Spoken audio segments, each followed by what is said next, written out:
Welcome. I know y'all missed us. Welcome back, you guys, to the Hitchin podcast. We back, baby. Y'all know it. Look, and we got something different for y'all. A little something special for y'all. We wanted to, switch it up? I feel like we make it a little different since, this is a different time of the season now. Exactly. Everybody's cold, depending on where you are. I mean, we in Baltimore, so I know we freezing. Yeah, I'm cold every day. I still got a hat on. I'm in the house. That's how cold I am. It's cold out here. You know what I'm saying? Exactly, man. We got a lot in store for y'all. We want to first apologize and thank y'all for staying with us, but definitely apologize for spending some weeks off. After our first few weeks with the Hitchin podcast, we felt like we weren't giving you guys all that y'all deserved. And all that you needed. All that you needed. And that's what we do, right? Yes, sir. We like to switch it up, bring it back to reality, right?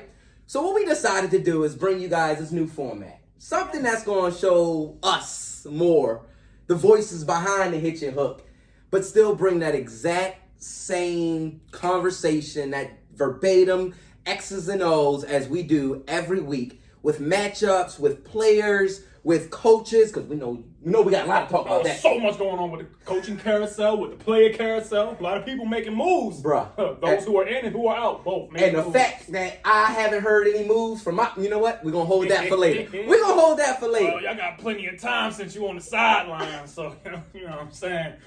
Woo! Did he really? Did he really, y'all? You got to start it off right, You know what? Okay. Well, without further ado, J-Mar, let them know we are still on all of our normal platforms. Every platform you can think of, we are there. We on Instagram. We are on Twitter. Hitch_hook. It hasn't changed. Never. And just so you guys know, coming soon, you see us on the visual. Coming soon. Got a YouTube channel coming up for you. Nice little YouTube channel coming up for you. Yes, sir. And look, we might even put in a little TikTok in there as well. I'm a little older, you know what I'm saying? I can't hit we them both little dance old. moves. They be doing some little wild. We them 90 kids. Straight 90s. I can hit the, you know what I'm saying? That's all I got for you. I can do that and I can hit you with the, I can hit that, you know what I'm saying? I can hit the little rock with it, you know what I'm saying? I can't hit these little 2010 moves now.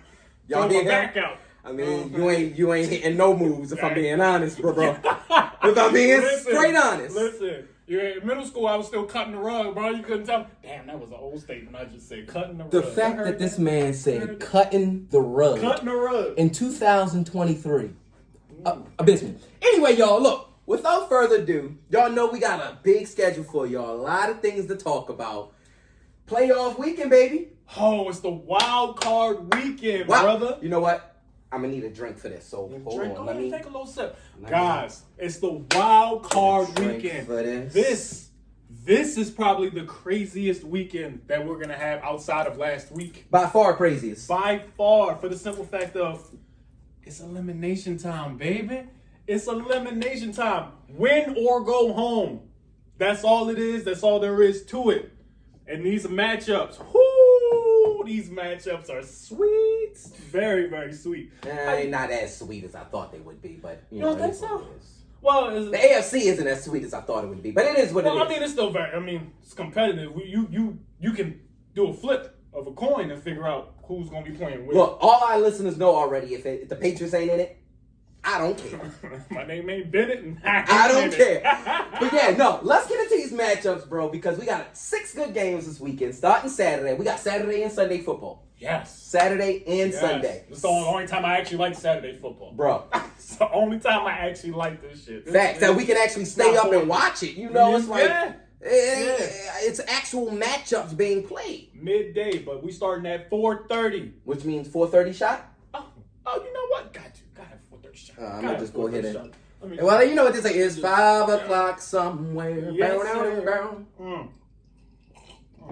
All right. Good little sip. Shoot it up. Sorry. So, first game, of course. We do have this Saturday game, of course.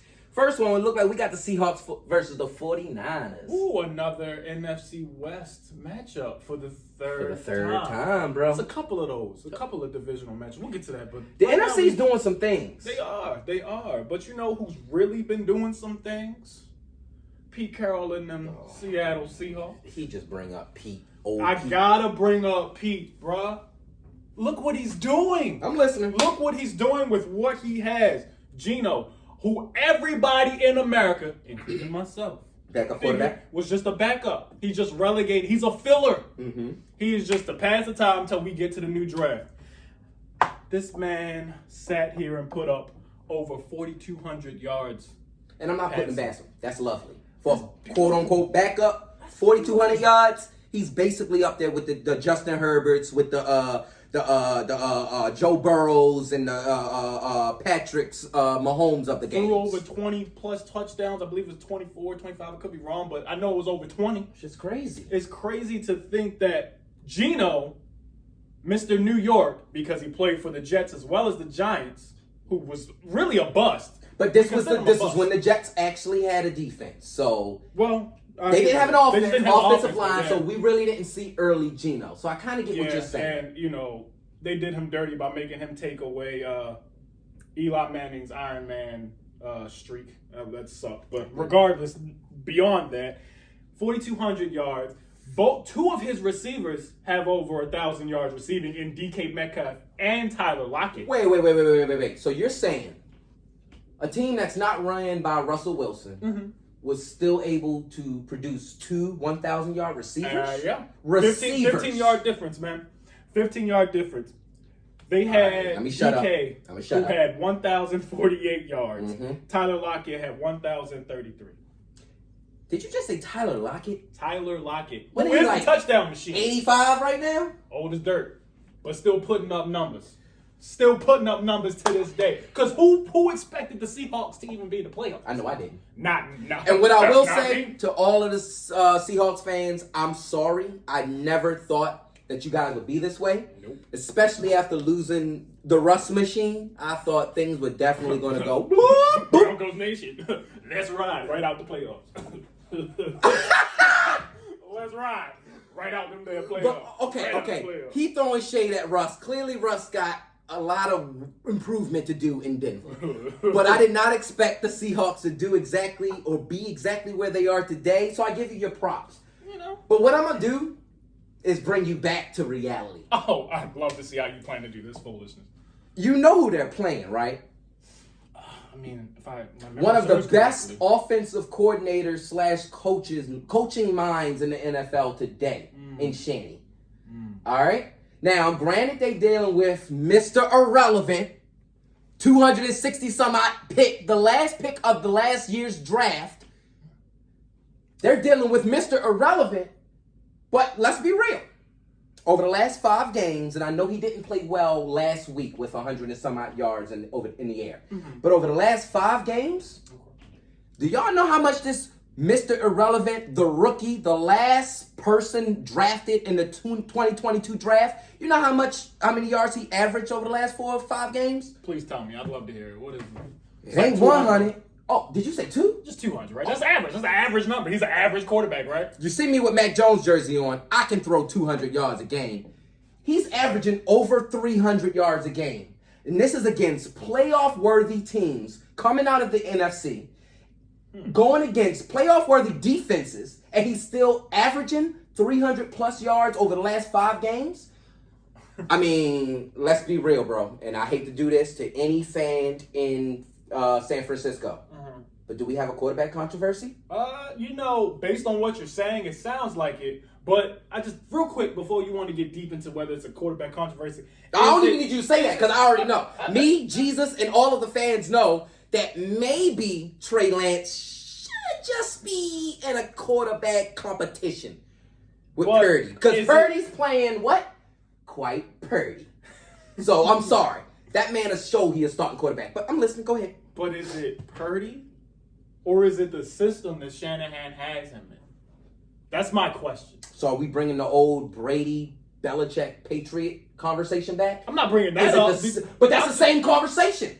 As the 7th round pick in Brady, it was always, is it the system that they're running in New England that got him 6 rings? You have him on your squad right now. You tell me differently, people. All I'm saying is tell me differently. We've seen 3 quarterbacks. Well, we've seen 2 quarterbacks thrive in this offense, in Jimmy G and now Brock Purdy. can we just say Kyle Shanahan's just a genius and he knows how to use his quarterbacks? Oh, I'm saying Kyle Shanahan's a genius just as much as I'm saying Josh McDaniels when he was with the Patriots is a genius. But it takes an engine to still be able to move correctly in order to get the car moving. You're saying, or what you're saying is that, oh, well, yeah, you got the engine, but the catalytic converter ain't really working right now. I mean, if that's the case, the engine going to kind of work. It's going to be loud as shit. If that catalytic converter ain't so, working, get that fixed. if you look at the engine as Shanahan's offense, Shanahan's team, and you look at whatever quarterback they plug in as the catalytic converter, obviously, all I need is an easy piece to work. If that piece, that catalytic converter works, aka quarterback works, and the system is smart enough to kind of devour and just dissect what we want on the offense, then at that point, bro, we got us a Porsche. And that's how I look at the 49ers. I'm sorry. I am sorry. I'm sorry. But I'll say this, and I'm not taking nothing from Brock Purdy. Okay. Because if you ask if you ask me if we really want to talk about it, if you want to sit there and say, is it a quarterback controversy? Mm-hmm. Absolutely. On a number of different levels. For the simple fact that Purdy, the production he's been putting up, ain't nowhere near as close to what Trey Lance was doing in just a couple games in preseason. Jimmy G, up and down this season. Last season he was cool, but he still wasn't producing the same way Purdy has done. I think the major key difference here is Shanahan has the quarterback he's always wanted. A mobile quarterback who continues to look downfield and doesn't look to run. That was Trey Lance's, I think, Achilles heel before getting hurt. I know his first game was a rain game, so like we give him a pass, and then next week he was still just as shit. So I want to give a question to our audience. I want y'all to really think about it. Y'all realize the 49ers jumped up to get Trey Lance when there were Mac Jones, Justin Field, multiple other quarterbacks on the board at that point. Multiple. The 49ers jumped back up to get Trey Lance. Only to, what you're telling me, possibly have a quarterback conversation or a competition come off season. Yeah. Which, at this point, if we're looking at X's and O's, we're taking the Purdy boy. Brock Purdy all day. And let's be real. I don't care what the age difference is. I don't care if you were drafted first, third, 262nd. I don't care. If you're able to run an offense, that's what we do. That's why I look at Brock Purdy and the 49ers and what they're able or going to be able to do this weekend. That's why I look at it as like, I mean, I just don't see the Chargers coming out of that. Seahawks. I'm sorry. The Seahawks coming out of that. You got me, yeah. The Seahawks. Because I was like, the Chargers, we just finished talking about that. I'm going to say, but you know what, though? You mentioned the Chargers. So now that we've had our discussion of the Seahawks, and I will say, because I forgot to mention, Pete Carroll, one, is deserving of coming back and play and coaching for as long as he wants, because they not only did they have 2,000-yard receivers, a 4,000-plus passer, they even had a 1,000-yard running back, and he didn't even play every game. Mm-hmm. And he was hurt. I think that's what screwed me up, because I was worried about coaching in itself. I had, as we were talking about the Chargers and the Seahawks, talking about the Seahawks and what their coach and Pete Carroll is still able to do. Turn around to the Chargers and what they did last week in their coaching decisions. My God.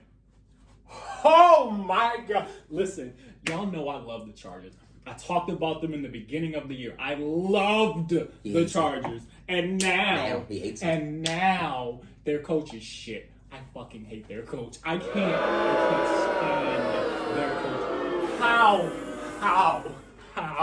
How in God's name? You really feel some type of way, huh? You don't understand. I had them winning like 14 games this year. Oh. Like 13 or 14 games. I had the Chargers winning the division 13, 14 games. And their coach just shit the bed. Majority of the season. But we're going to talk about last week specifically. That's what I want to get into. How do you play your starters when there's nothing to play for? The Ravens already lost. What are you playing for? What are your starters? Mr. Teacher? Oh, I'm sorry. Yes. Were the Sir. Ravens even playing their main starter? No. Okay, keep going. Not even the quarterback, not the running back. Okay. Everybody was resting. Okay. So why wouldn't you? What? You're not playing for nothing. Makes total sense. You're not playing. Yeah, because we have common fucking sense. Yeah, no, like we went to school, forced us in this shit to You're not- actually have the shit, and now they're not thinking it, getting paid millions of dollars. You're not playing for anything. You go out there, we're going to play our starters. This is the same idiot that listens to analytics and decides that he should go for it on 4th down every other drive. Analytics.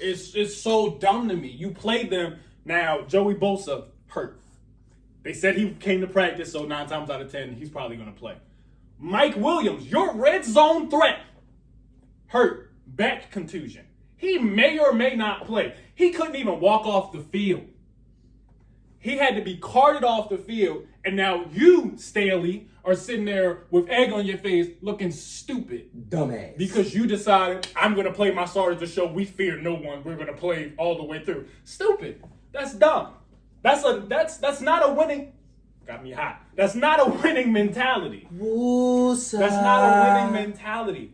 To sit there and play your best players in a meaningless game, knowing you have to play in the wild card next week regardless. Agreed. Like, no matter what position you were, 5 or 6, you playing a wild card game. Agreed. And it meant nothing. So let me ask you about this, because they got the Jags this weekend. And they're on a Saturday again. And the Jags literally are super hot. That game against the Titans. Ain't gonna be easy. Ain't gonna be easy. Now, don't get me wrong. I hear what you were saying about the coaching of the Chargers, and that's why I was like, I appreciate you at least ready to talk about the Chargers. Seahawks, they some shit. But I'm ready for you to talk about the Chargers. We know that.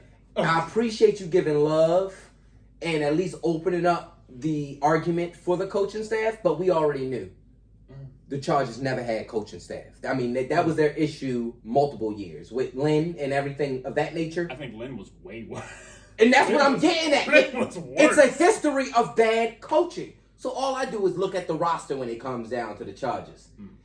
And if I'm looking at, you just said Mike, he is wobble-de-wop trying to play. Probably won't. But you know who I do look at? Who are you looking at? Golden Locks playing quarterback. Go. Mr. Justin Herbert. Now, what I don't understand is how your team around you is so inconsistent. But yet, as the quarterback, the leader of the offense, you're still consistently able to put up close to 4,000, over 4,000 yards yearly. I think he had about 4,700 this year. Just about. Close to 4,800, yeah. And they're a wild card team. Think of that. Put that into your perspective, you guys. Wild card team, and he threw 4,700 yards.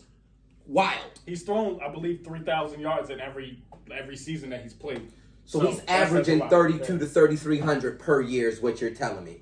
Easily. Get that drink on that one, because you were talking all that mess about the Chargers, Chargers coaching this. I don't know why they did this. Just to turn up and say, but their quarterback's still good as hell. Still keeps himself in the conversation. Your quarterback can be great, but if your coaching can't lead you nowhere, you shit. Unless you Tom Brady. And you know what? I agree. You're right. I honestly cannot rebut that. Justin Herbert's issue, and has been over the years, is his incompetency at the coaching position. He, and by he I mean Justin Herbert, in my opinion, bro, I feel he actually took the steps himself, not with the help of a competent coach. Because, after your rookie year comes your sophomore year. Sophomore year is what they call in the league a sophomore slump. Yeah, you're supposed to hit some wall. What I'm seeing, Mac Jones, he hit a whole Amtrak train this year. And that's not, but the thing... But we'll talk about it. And it all falls into itself. Competent coaching means it all. Justin Herbert, at the end of the day, though, was able to make it through incompetent coaching to still be able to be consistent. That right there is a franchise quarterback. And I'm glad they know that. But Lord have mercy. Can they get this man some coaching? Probably it won't be. It will be after this year. If they get some coaching, and we can talk about it at a later point. And they play the Jags this year. They obviously got coaching. Yeah, Goldilocks number 2. This nigga said Young Goldilocks. Trevor. Number 2. Young Trevor Lawrence. Mr. Bust, as some would call it. You'd be surprised how many people I heard thought he was going to be You know what? he was a bust because they thought he was overrated. You just said, but I'm going to go ahead and break these balls right because you just talking about busting. Yeah, we need to go ahead and get this game started. Yeah, let me slide these out the way. Oh, no, I see what you just said there. That's not right. I don't like that. I don't like what you did. But yeah, pause. But yeah, no. Trevor Lawrence is playing his game. He's doing exactly what we thought, or at least what you and I thought he would be coming out of the draft as the number 1 pick. Simple as that. And the best part of it is we're dealing with a player who, just same as Justin Herbert, he has yet to scratch the surface of how great he can be. Young money is what I like to call it. Young money. He's thrown for over 4,000 yards himself. See? He's had, I believe, 25 touchdowns, 8 interceptions, a lot less than I believe it was 15 or 16 that he had last year. Are you kidding me? That's a big turnaround. And, we owe that to Doug Peterson. The coach. Peterson. A competent coach. Sometimes that's all you need. Staley. My point, Matt Patricia. ETN, who had an injury-prone, rookie year, didn't play most of his rookie year. We're not going to go past Trevor. Well, I'm not skipping him. I'm adding to it the pot of what the Jags Mr. had. ETN, okay. Mr. ETN had 8 touchdowns, and he ran for over 1,100 yards, I believe it was. This team is riding high with a good defense. Nasty. With a good defense. And Josh Allen, as well as Javon Walker, the first round, their number 1 draft pick, that is a recipe for success. They are playing at a very high level that I did not expect. Although I do remember earlier in our podcast year, I did pick them eventually to win that division when they went on a little hot streak. Y'all heard that, right? Y'all heard it. Go ahead and say that one more time. I want to make sure they heard exactly what I heard. I picked the Jags later in the season to win their division. And now you're all gun-ho on them, huh? Absolutely. Okay. Absolutely. Look, I'm going to leave it here. All I know is that Trevor Lawrence showed me he is who I thought he was. And all it takes is a competent coach to make a good quarterback, the leader, and to make a good quarterback kind of progress a team. That's what we're seeing down in Jacksonville. That's exactly what we're seeing in Jacksonville. And I'm glad. After the lead he had last year, I love what's going on. Absolutely. Because Urban Meyer did him 3 types of dirty. All the way dirty. All the way through. They did him all the way wrong. I don't... let me just break these. Let me break these right quick. Because this next conversation, y'all, is really... it really hurts my soul in a way because it's 2 teams from my division, both of which I'm at home watching playoff football. Jamar, I know you know exactly who I'm talking about. Wow, you got 2 on already? I got highs. I quit. But if it turns back to what I just said, we talking about the Bills and the Miami Dolphins. The Dolphins are a team that they squeaked by. They're basically into the playoffs. They squeaked by. Ooh, baby, fuck no. Yes, in every facet of the imagination, bro. In every facet of the imagination. Because how do you barely beat the Jets? What was it? It was 11-6 because they got a safety, but it was really 9-6. But you saying that even with a backup quarterback, how do you beat the Jets? To me, that seemed like 2. You know, the Ravens fans was happy because they said Flacco did what he had to do.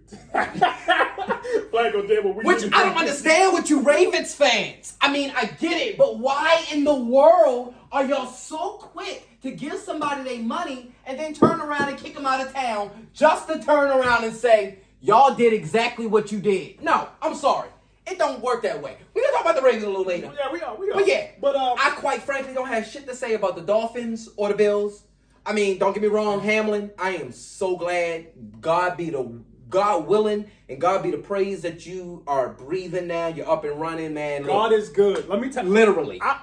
For whatever religion you believe in, there's no judgment. Yep. Believe what you believe, but for me, I believe in the man upstairs. I believe in God, and God is good. Brought him through it. Nothing but prayer. 9 minutes.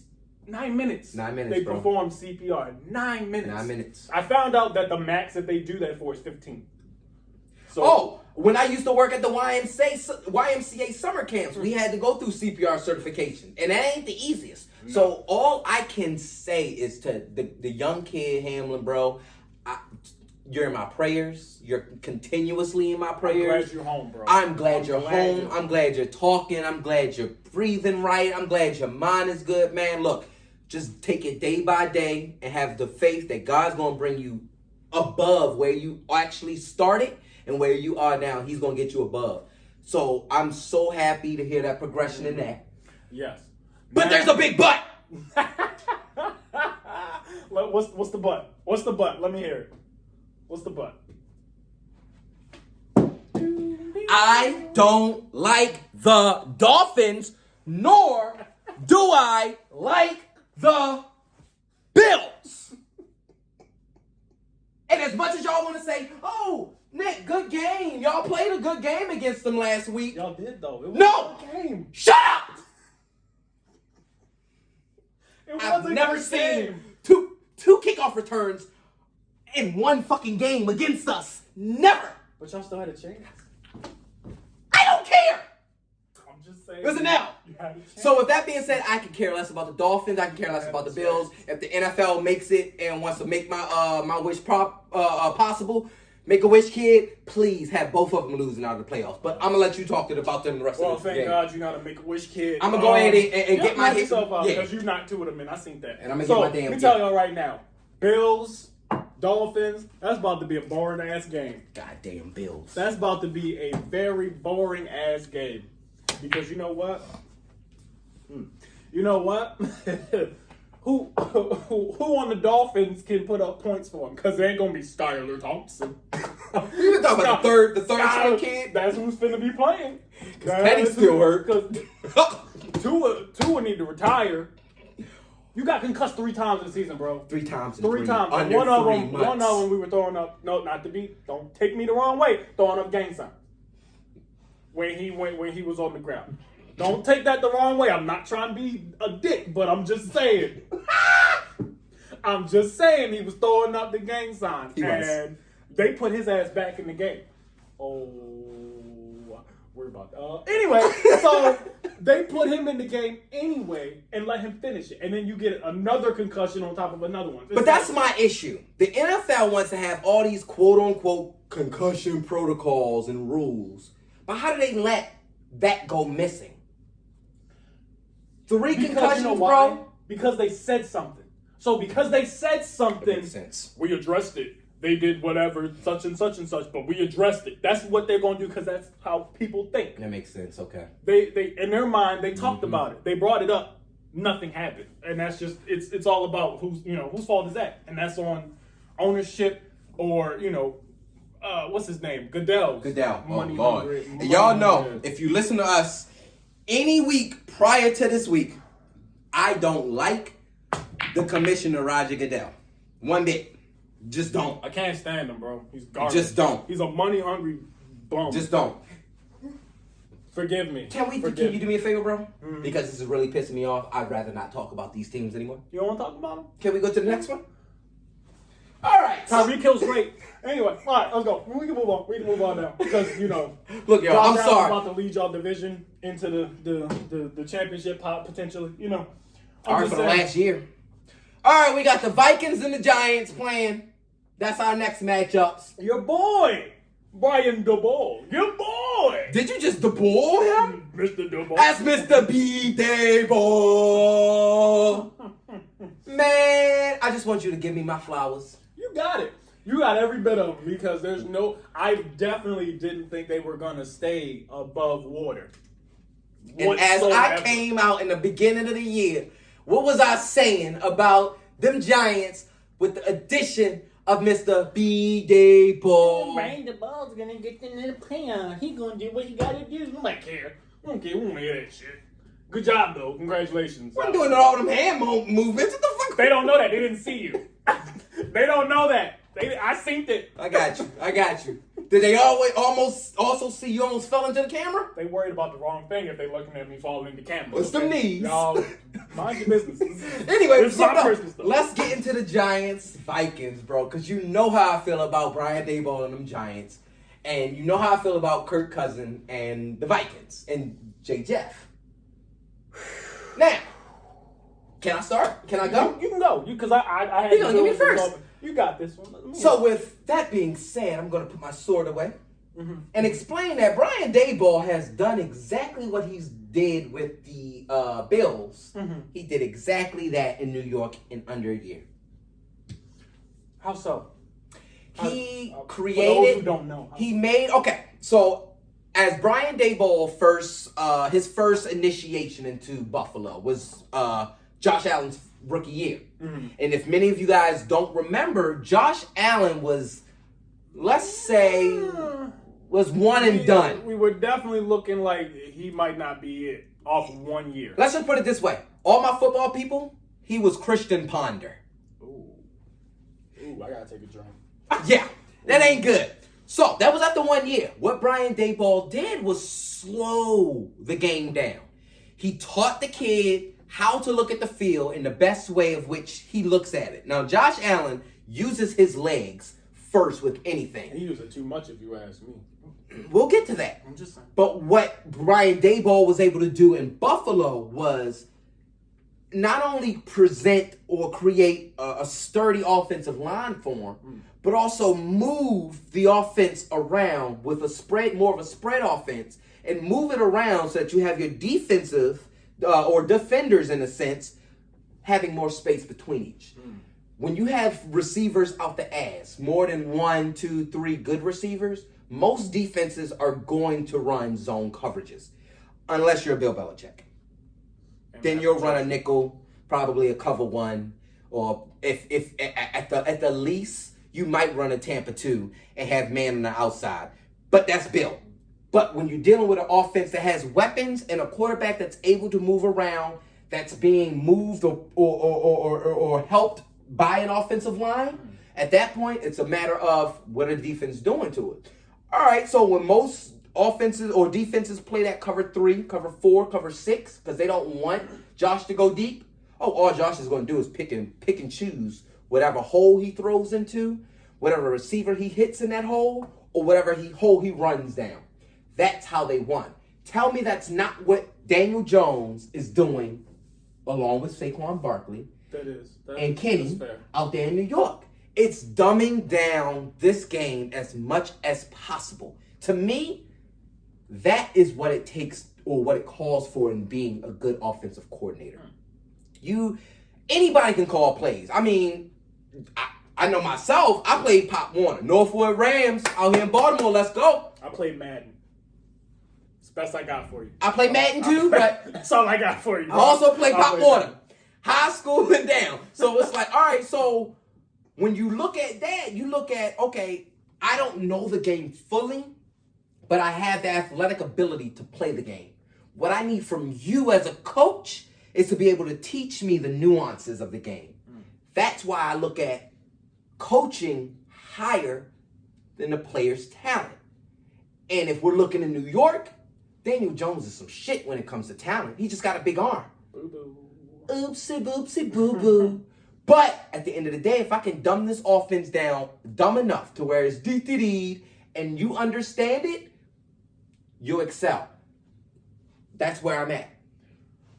Okay, so since And you're riding high on this Brian Daboll train. His name is Mr. Brian Daboll to you, my friend. Daboll. Here's the thing. Did you just Daboll? While that has been great, that's been phenomenal for them, they still can't even manage to put up 20 points. Doesn't matter that. Because what they do is messy the game down. You know, that's cool. They mess it down. But you're facing a Vikings offense that can put up over, about 23, 24 points a game. Yep, and along with that, 2 picks. Maybe a fumble. That happens. But if they can get 24 and the Giants can't even get past 21... You forgot about the picks. What happened on the 2 picks that Kirk Cousins is going to throw? Or 1 pick and a fumble, which we know he does in the playoffs. Kirk Cousins is not a playmaker. Listen, they did him dirty because they knew they should have played him at 1. They knew they should have played him at 1 because 4:30, 8 o'clock is not his friend. But that's beyond the point. The fact of the matter That's the issue, though, bro. That, the fact that you're turning to timetables. You're saying this man got to play 4:30 Central Standard or Eastern Time in order to be good. He can't play at 1 o'clock in no time zone is an issue. He'll lose. That's the problem. I want a quarterback that can play at 1. They can play at 4:30. Hell, even if we play 7:30 on a Monday, you can do that shit for me. Or the 8:30 game. If I'm only looking at you to play 4:30, you're good after 4:30. What the fuck do I have you on the squad for, Mr. Kirk Cousins? Other than to steal my $23 million a well, year. we know he's good at that. But at the end of the day, what do the Vikings have that the Giants don't on offense? Oh, you just pulled that on me. I have to because you wanted to yell at me about 4:30 timetables. So what do the Giants not have that the Vikings have? I mean, I can say the Giants don't have Justin Jefferson. That's the only thing I have to talk about. Justin Jefferson ain't on the Giants. That's for sure. Justin Jefferson, Adam Thielen. Oh, you brought up a theme man. Yes, because that's their underneath. That's who their underneath is. And also they have, what's his name? KJ Osborne. People, he's actually I'm not saying people don't know who that is. You don't watch the Vikings, obviously. That's not your fault. But Mr. Osborne actually been showing up lately. And I've been surprised. He was not on my list of any top wide receivers or any, spectacular wideouts you need to look for. But literally, walking to the playoffs right now, yeah. And we haven't even addressed. I'm right there. We haven't even addressed the fact that they have Hockerson, who they traded for from the Lions. That offense is extremely potent. But it's ran by Kirk Cousins. Yes. I don't trust. But your play Kirk caller Cousins. is what's the head coach name? Who's been partnered with Kirk since Washington days? Oh, not Kubi.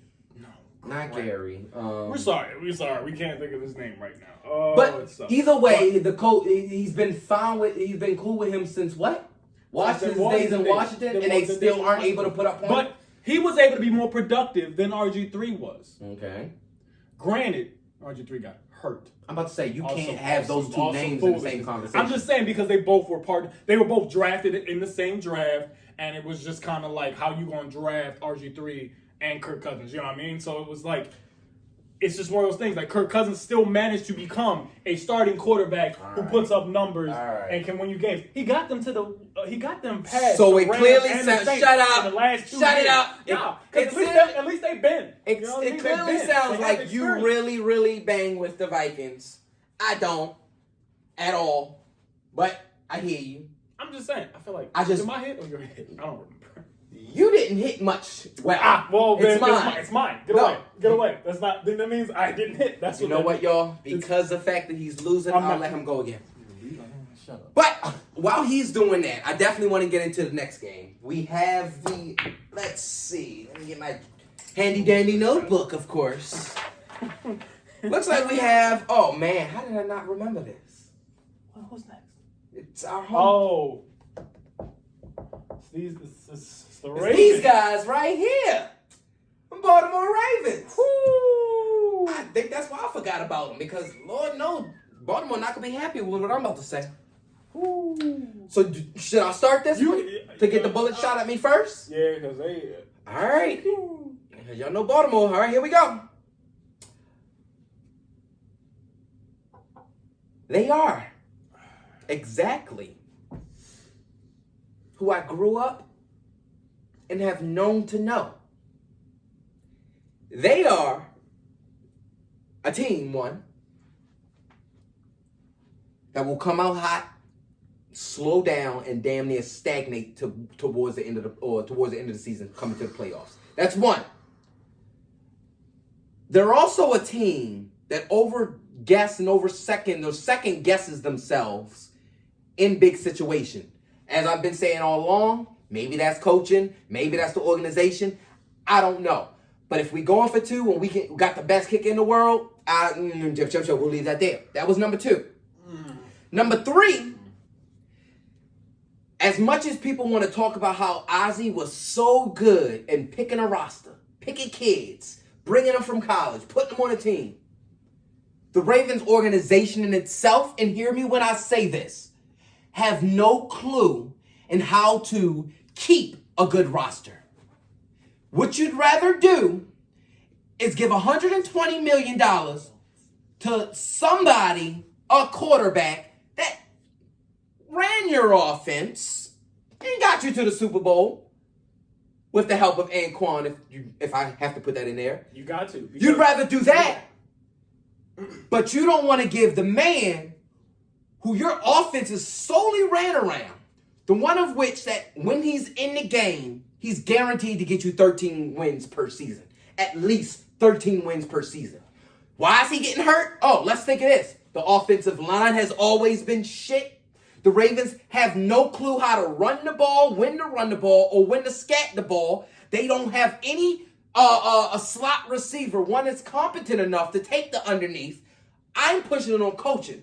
So as I'm here standing in Baltimore, and as y'all looking at me behind me and in front of me, hear me when I say, you guys are your sole issues. Don't put it on injuries. Don't put it on the refs. Don't put it on, oh, it was rainy and the football gods. No, it's your inability to be consistent in an 18-game season when it comes down to playing as well as decision-making. That's how I feel about the Ravens.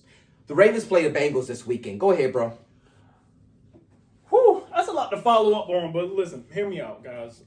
While he said what he had to say, I can't even give y'all hope. I'm not even about to lie to y'all. This is about to be an L on 3 different levels that I've never seen before in my life, okay? Lamar's hurt. Huntley's hurt. Your offensive coordinator doesn't know when to run the ball like he said. Oh, because how do you start the game running the ball? J.K. Dobbins averages at least 4.5 yards a carry, or at least 4 a carry, right? You don't let him run the ball. You have Gus Edwards, who I get it. He's coming back from injury, but so is J.K. Dobbins, and y'all run him like a freaking mule. Like he's a fucking Ford Mustang. So I don't understand why we're not running. The Ravens have always been this. Run the ball, play defense. Facts. That's what they've been. That's their Super Bowl championship teams. That's what they are. Now this defense, because of Roquan Smith, have been amplified to another level. So I'm not mad that they paid him. Because if it wasn't for him, who knows where they would even be if it wasn't for them. The problem is your quarterback is hurt. And you mean the one they run the offense through, right? And we've seen it. Everybody talked about, oh, he's playing just about the same, or, talking about Huntley or whoever their backup is at the time. They're playing about the same. They're not.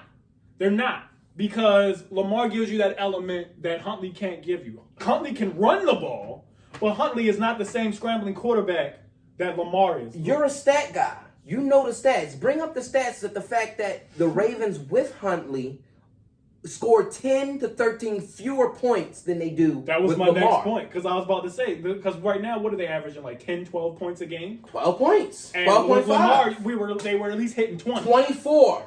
It was 24 to be specific. Yeah, so we're hitting over 20. We're averaging over 20 as opposed to now averaging 12 points because all they can do is kick field goals. That ain't gonna do it in Facts. this AFC. Facts. This conference is all about pushing the ball downfield. Facts. Which brings me to the point of you paid a linebacker. You won't pay for a quarterback. You won't pay for a wide receiver because you want to pay old dusty ass folk. Deshaun Jackson, I love you, but you're old. And that's why you got waived. D-Jack hasn't been anything in the league since 18. And that's why you got waived. I'm sorry. Because he got cut. If you watch this, D-Jack, I'm sorry. You hit me. Hit us up. You had one big play. I'm sorry. You had one big play with them, bro. And that's been it.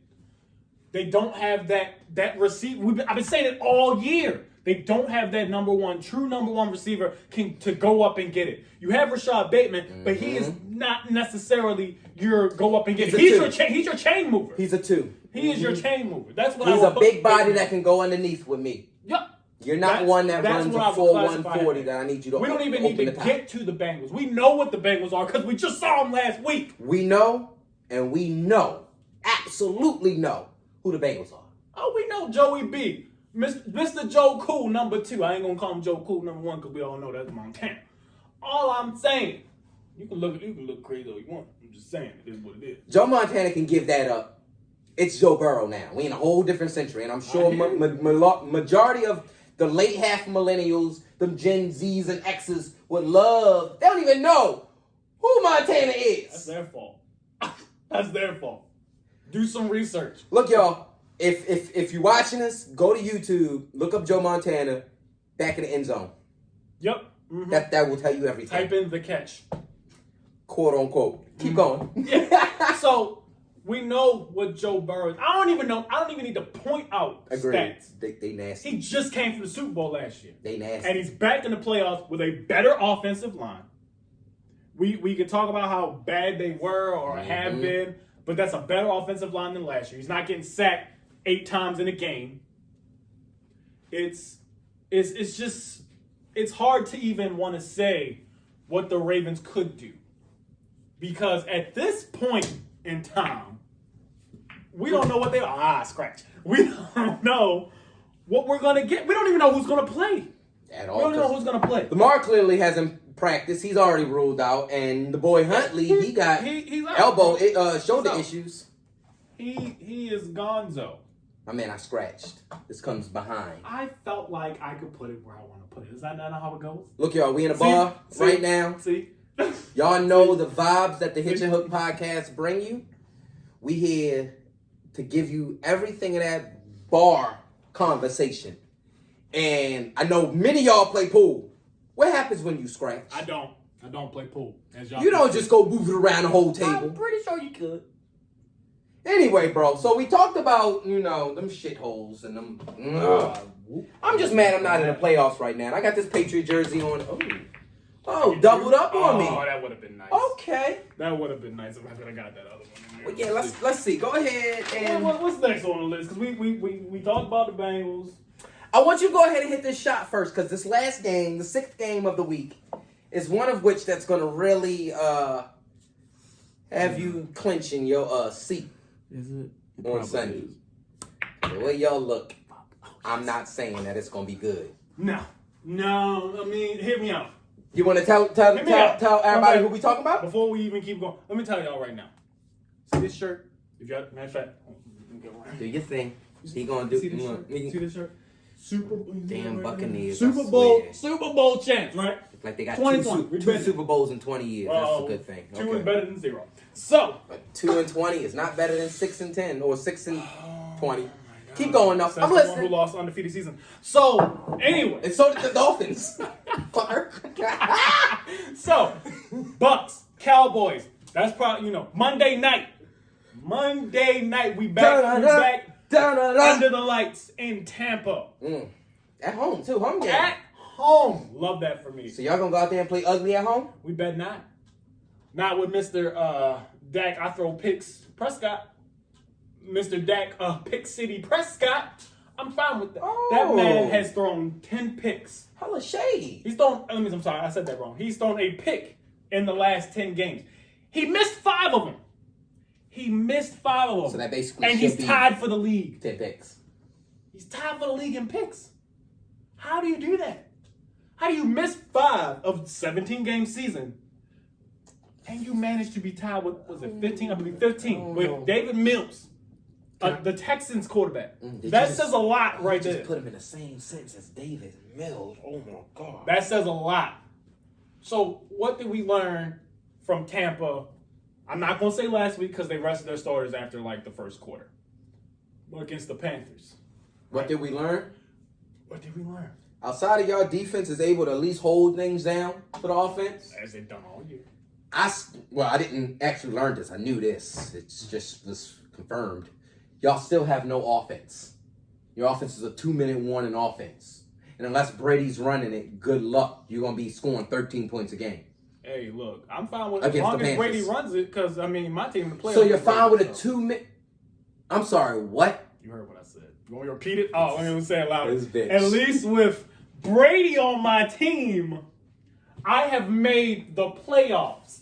I'm not sitting at home wondering what could have been. What would have happened if Patricia was not my offensive? If Trent Brown wasn't my left. Oh, fuck. You know, do I expect much? No. Let's be real. I'm a realistic person here, folks. I don't expect much, but I think based on what we saw from the Cowboys against the the Commanders. You was about to bring it back. Oh, he bringing back a whole different area, y'all. What we saw from the Commanders, I don't know if I can trust that Dak is going to get the job done. Not against Brady and them, even with a struggling offense. All right, so let me be real. I hear what you're saying. You try to throw all that shade on my Patriots. Yes, bitch, we are home. Yes, bitch, I had incompetent coaching. Yes, everything we spoke of this whole show still will turn back on to these fuckers. Eating Tostitos. But no, it's not Tostitos. We're actually making our own chips. Frying up some quesadillas and cutting them bitches down, throwing some Salt Bay on the motherfuckers. I got the time for it, so makes sense. Okay. That's funny because looks like you guys still have a losing record, and after this year, it sounds like there will be multiple. Well, history always repeats itself. I went to Towson University. I love history, and one thing I will say, from biblical days all the way up to now, history repeats itself. Once Brady leaves and goes to Vegas this year, or after this year, you know exactly where the Tampa Bay Buccaneers will be? In the playoff hunt? No, exactly where they were after 2003. Wow. Tell the people. Wow. The fact that y'all don't know. The fact that y'all don't don't know this. Wow. The fact that y'all don't know, and the fact that y'all now talk about Tampa once Brady got there explains their history. It took Brady to make them who they are today. Once he leaves, remember, next year, we'll be having this conversation switched apart. I'll be the ones telling him, oh, at least y'all home eating tortillas. Fucker. Well, you'll be on the couch right next to me because there's no way you're about to make the playoffs regardless. All right, I hear you. I'm just saying. But what do the Cowboys give you to make you feel like we can't score? Which, I mean, I get because the stuttering of the offense, I get it. But the Cowboys ain't played that great these last few weeks. Not just last week, these last few weeks. Micah Parsons hasn't been the same pass rusher. Not that he can't be it, but he hasn't been that same pass rusher these last few weeks. We've seen what Dak can do. CeeDee Lamb out here still dropping passes. You don't know who your true number one running back is. There's a lot of questions that I have for the Cowboys and Mike McCarthy. Yes, the Cowboys have a lot of questions to answer. How they run their offense, what their actual heartbeat is, how their scheme, who they are as an offense. Yes, they have a lot. But what I'm confident about is the fact that, let's just say this, it has nothing to do with Dallas. It has everything to do with the lack of what you have on offense. Look, going up against Micah Parsons in the middle. That boy Diggs on the outside. I know you say the Panthers played nothing but zone, or y'all, Dallas played nothing but zone coverage against the Panthers last week, which they did. 80% of it was was man coverage. I'm sorry, and so they played majority man coverage, 80% and 20% in zone coverage. I get it, but with y'all, you have a 2-minute offense. You don't have, in my opinion, and I've watched you guys all season. You don't have an offense that's schemable outside of a hurry-up offense. Now, that explains why, let's just say 10 to 12 minutes of each quarter is stagnated. It looks horrible. Tell me I'm wrong. So let's just do this. No, ain't no so. I want yes or no's. We want yes or no's, right, America? Yes or no's? First 10 minutes of each quarter, how does that look to you? Is it stagnated or y'all pushing? It's stagnated. Hold on, wait. No. Let me finish. We want yes or no's, America. Yes or no's. So, in 2 minutes left in each quarter, what happens? They get their shit together. And it looks so much so by who's running it? Yeah, Brady. Yeah, okay. So that's Brady running his New England 2-minute offense just to put points on the board because they have incompetent coaches to run their whole offense. So he's coming to me talking about championship team. Come on now. Dallas got more on the paper. Keep it going. Keep it going. I'm sorry. Keep it going. More on the paper. Keep it going. More on the paper. But what are we going to see on the field? What we going to see on the field, America? Not what we seen on paper. Brady throwing picks. Shit. You said that incorrectly. You said that incorrectly. He lost his mind. You want to sit there and tell me Dak is going to throw less picks than Brady? We gonna see Brady flopping on the field looking for calls. Oh, that you used to love. That used to get you about your seat. Like, yeah, Brady, be a bitch. I was just about to say that. And you know what? I sound contradictory because I used to love him bitching and complaining, but he's not my bitch anymore. He's yours. So keep it going. And y'all need that bitch to win games.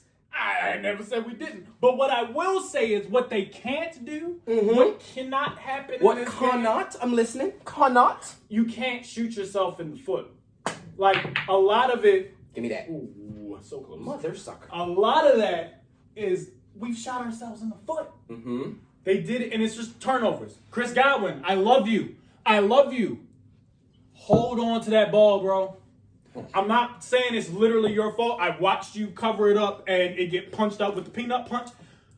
No, But I'm hold sorry. on to the ball, bro. Shut up. A wide receiver's mean, job. A wide receiver's job once the ball hits his hand is to catch it. That's fine. He catches it. The problem is I watched 2 replays where he fumbled. And the problem is teams are figuring it out because it happened against the Panthers and then it happened again last week. Same exact thing. He's got both hands. Well, in the last game, He's trying to be a running back instead of holding that bitch high and tight. Yeah, he's bringing it here, and then he's trying to cover it like this instead of having it here and going like this. So, America, what he's doing So- and what we just said, high and tight, as they tell all ball carriers. I'm going to put this down right quick. As they say, all ball carriers, they want you high and tight. So, we're going to pretend, hand me that right there, bro. What you want? That right there, that ball. Right here, We're going to pretend this is a ball. Kids out there, this is not a ball. You don't need this, but pretend it's a ball. High and tight is basically where you have your forearm, just like so, pushing against, holding the ball within your chest plate and your rib plate. So high and tight here. So as I'm running and going to Jamar, if I come here, he can't. Tackle it. Literally, if we going straight on, he can't. Boom. I can't get this out. So what you're saying is old boy is here trying to be bellying it, and like a fat man linebacker or lineman running the ball, and what's happening? He's running, and this is punch, and it's out. Easy from underneath. Straight out. So across America, when all your coaches say high and tight, that's what they mean. That's the reason. So you're saying this kid don't even know Pop Warner mechanics. That's what you're getting at. I'm not gonna come. I'm sorry to do that to you. Yes, I brought it back. That's what the Hitchin hook is about. I'm gonna give you some X's and O's, and I'm gonna bring it back to reality. He just set me up, America. That's not what I expected. He can't. He can't. He doesn't. You telling me you're putting a playoff game, on the lines of a kid that don't even know Pop Warner mechanics. Explain it, Sway. Wow. I love how we just decided to blame Explain. my wide receiver. I did do that. That's my fault. I opened that door. I'm sorry. Anyway, at the end of the day, hold on to that ball. Because that's what will cause us to lose this game. It won't be it won't even be stagnant offense because it's been so consistently stagnant. Mm-hmm. It won't even be that. It'll be us turning the ball over and giving the opposing team, great field position. And that's what fears me That's the how most. we ended up being 27th in the league in the red zone. But that's what fears me the most with y'all's inability to actually scheme outside of a 2-minute offense. A 2-minute offense is a desperation offense. Not necessarily in the sense of we have to put up points, but we have to make every read, every route, everything has to be correct in order for this to work. Mm-hmm. So when you run a 2-minute offense, I'm not looking at anything but every single play plus the personnel I have on the field to work. And if that's your whole offense through a 60-minute game, good luck. Good luck. I'll take that look against the Cowboys. You can't run a 60-minute sprint. I can do that with the Cowboys. The Cowboys I'm not saying that's the thing. The Cowboys don't sprint. They start off jogging, and then they sprint, put a touchdown on, jog again, sprint, put a touchdown on, but then think to sprint again, throw a pick, and then get back into themselves. So hopefully what you're saying is that you just hope y'all cannot fuck up enough to outrun or outrule their fuck-ups. That's what's going to come down to. That's America. I hate to say that, but you're right, because that's what it's going to come down to. Who's going to fuck up less? And that's the Brady he was just talking about. So let's just go into the X's and O's and let's go into the wins and losses. Who do we think got this week? Let's start with it. Let's roll with it. Let's start with it. First one, it was Seahawks-Niners. I'm clearly taking the Niners. I talked about the Seahawks, taking the Niners. Oh. There's no other second guessing about that. You're not about to come around. There's no other way to say, because the Seahawks can't even put up. That's the problem. They had all these great yards or great stats, but it doesn't show on the points. Agreed. The points are like what? 20, 18? Yeah, then I think they average around 19 to 21. Yeah, like you're in that ballpark of just being able to score 20-something points. But in a league like this where you need 24 or 28. At least 24. Plus. At least. To compete, it's not going to hold. That's not going to hold. So I'm taking the Niners with that amazing defense. We didn't even touch on it because we didn't need to. At all. We know who the Niners are defensively. That is going to be the reason they win that boy. Because that boy, Nick Bosa, that's a bad boy. That's a bad man there.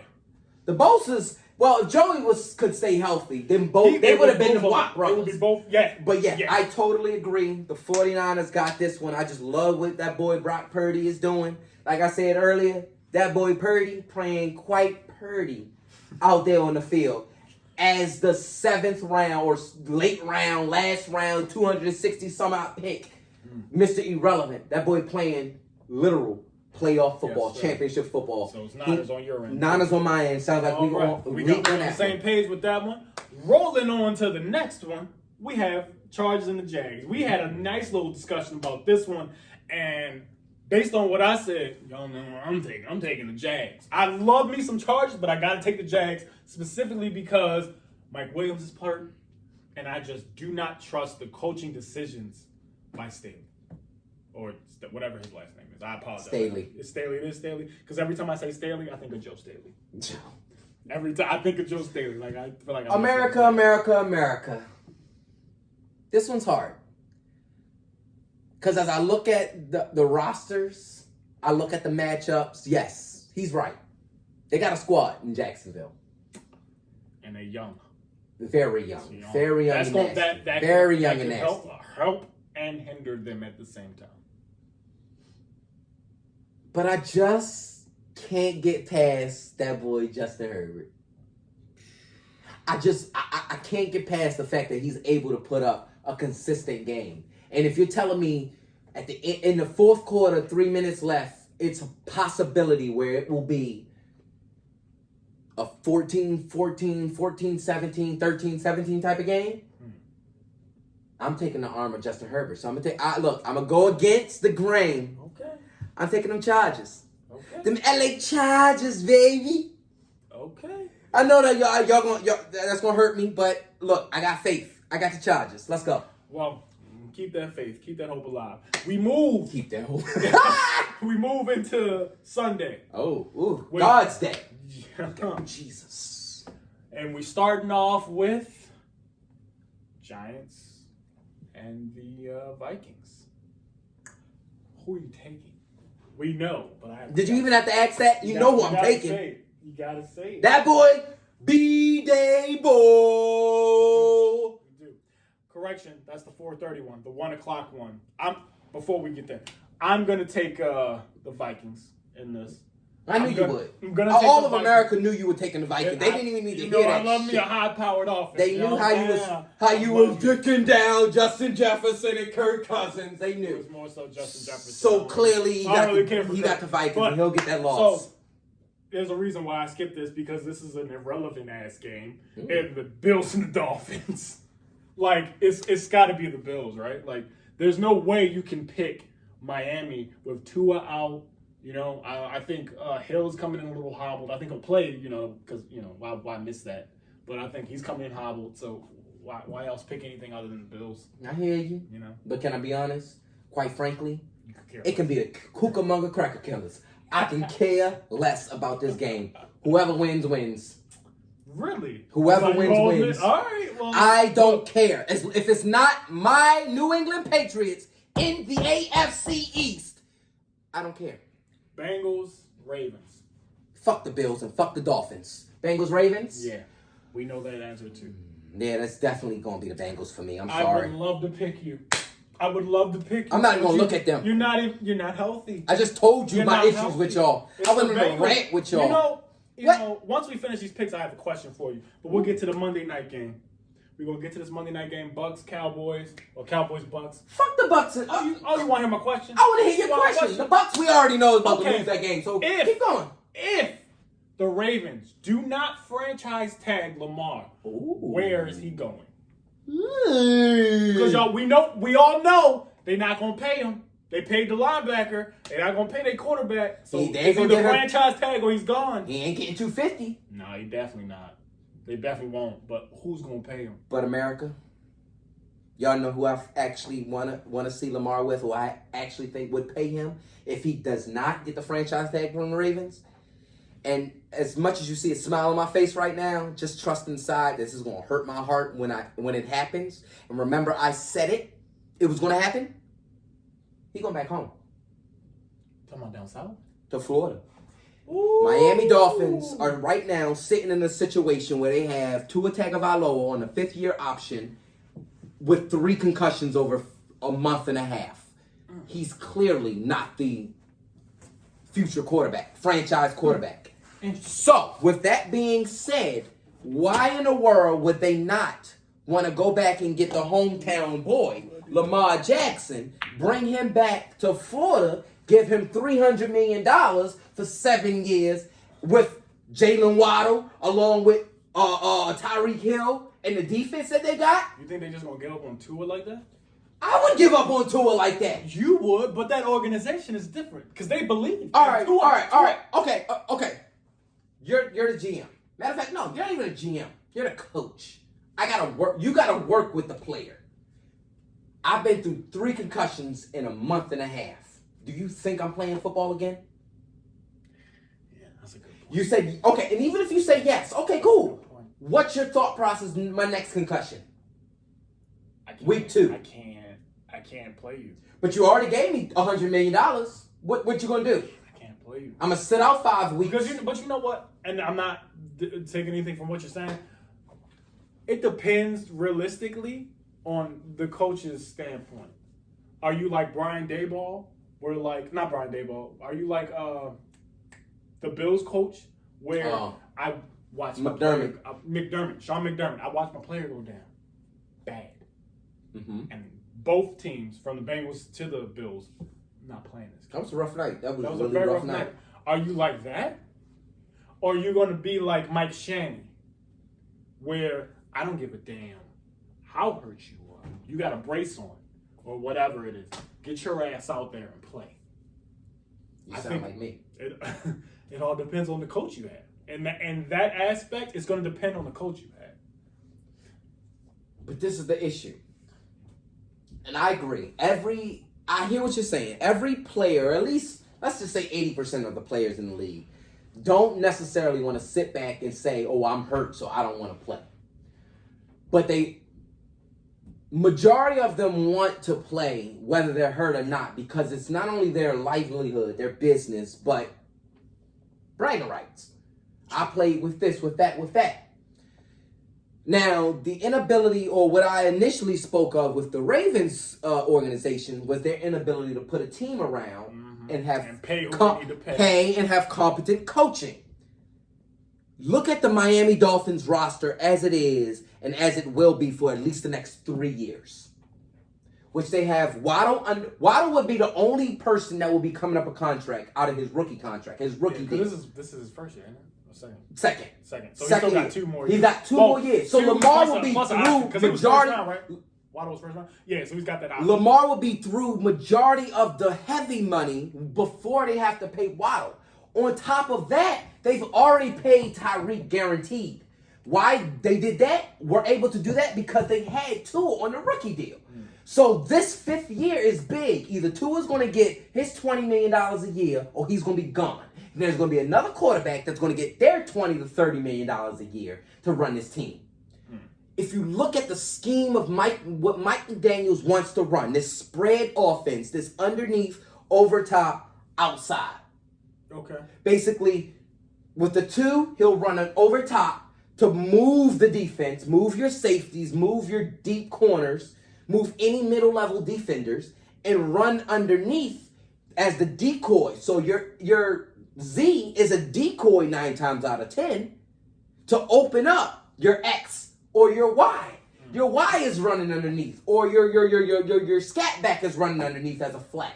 But that's what he does. And that's what he's been trying to get to. Why you see Tyreek Hill running nothing but 5 to 10 yard slants across the fucking field and picking up 80 yards off a yak? That's what they do. Now, with Lamar, it takes everything out of the question. I gotta automatically sit there and worry about you running past me, so I can't play man. This is coming from a team that plays nothing but nickel dime.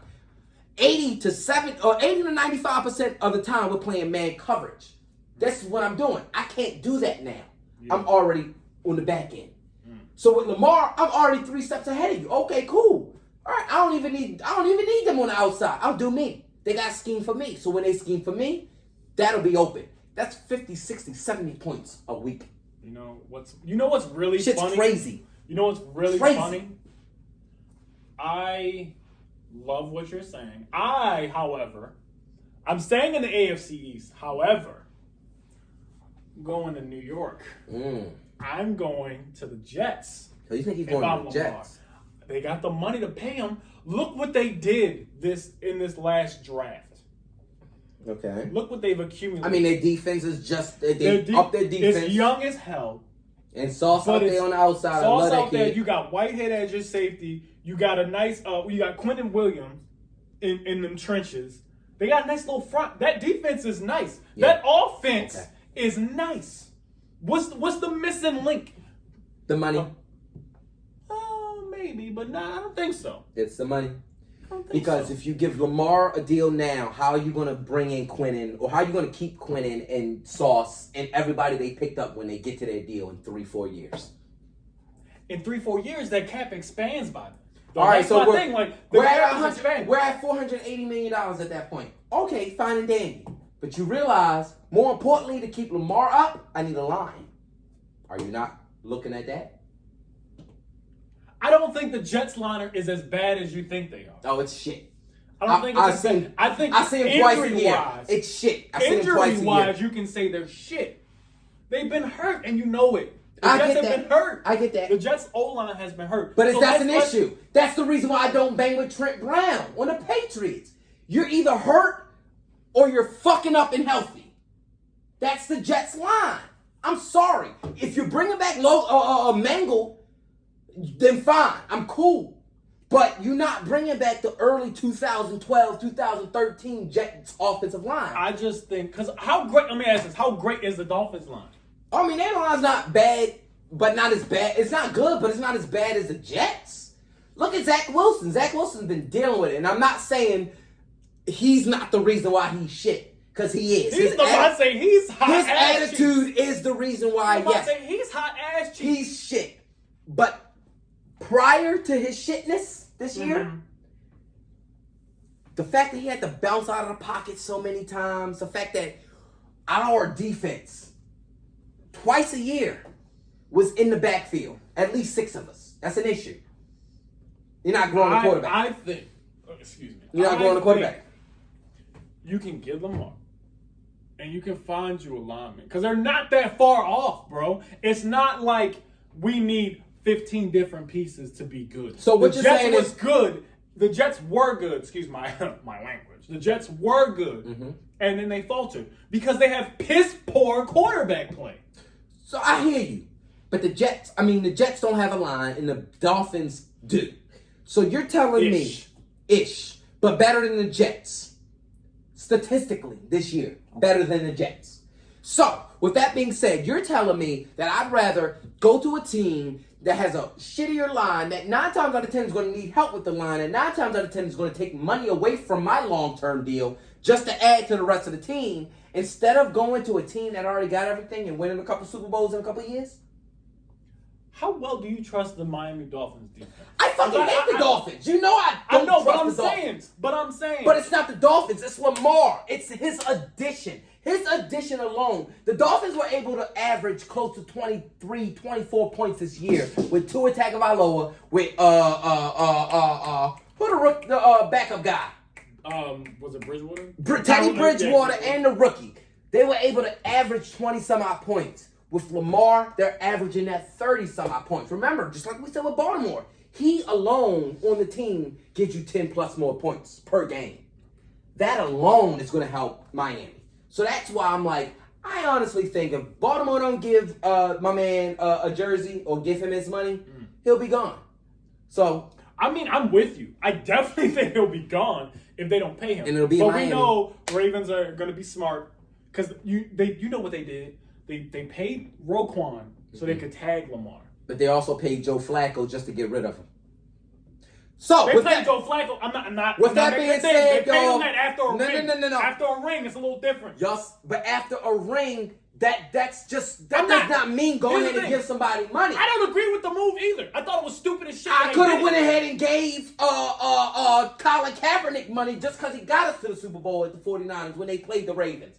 But exactly would not have been smart. So Joe Flacco, look what he's doing in New York. Look what he's doing the rest of his career. His career was Baltimore's money. So I'm sorry. With that being said, we got your wins and losses against the Bucks this week. I'm taking the Bucks. You taking the Bucks? You know what that is? That's a Buck. It's a Bucks like, bro. You know what this is. I'm gonna go Cowboys. Cowboy Nation. Look to all my family in poor. Virginia that bang with the Cowboys. Cowboy Nation. I got y'all knocking them out. He on some shit. Cowboy America. Nation. Cowboy Nation. Cowboy Nation. I'm sorry.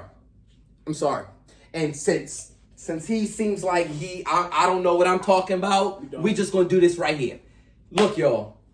It's been a great show. It's been a phenomenal show. A great first wild card weekend show. You get to put names to faces, voices to faces. Finally! Hey, what's poppin', fam? Yes, indeed. Look, y'all know we're gonna be back on a normal schedule every Thursday. We'll be getting things going. Starting to watch the games, and we'll be dropping everything come Saturday on all of our platforms. Hitch_hook, Twitter, Instagram, and soon to be YouTube. You know, I had to put that out there. Y'all even had him singing for y'all. Look at I had this. to put it out there. Look, it's the same deal. We wanted to put the faces to the voices for sure. Tell y'all exactly what we want to do and what we're doing from here on out. Hitchin Hook is still the same, but now look, we're a little bit more. We here. We got more baby. for you. We here, and we ain't going there anywhere. You feel me? All right, look. So y'all enjoy this first week playoff weekend. Wild card weekend. Wild card, baby. There's a reason it's the wild card. A lot of teams got to come out and show who they are. Ain't no galloping around. Ain't no crippling down the line. No, you got to come out strong, whether it's offensively or defensively. So if you're a team like the Giants, I need you coming out with a pick six. I need you coming out fumble recovery. I need you hot on special teams. If you're a team like the Buccaneers, shit, y'all got Brady. Y'all may have a 2-minute offense, but shit, I need y'all to come out juicing that bitch down the field. Like, that's what we want. This is the playoffs. Ain't no in-betweens. Ain't no, let's wait till the second quarter. We start here. And that's what we wanted to bring to y'all today. For sure. So, of course, y'all, we appreciate y'all spending time with us. We're your hosts. I'm Nick Ransom. I'm Jamar Smith. And this has been another edition, the first playoff edition of the Hitchin Hook Podcast. Yes, sir.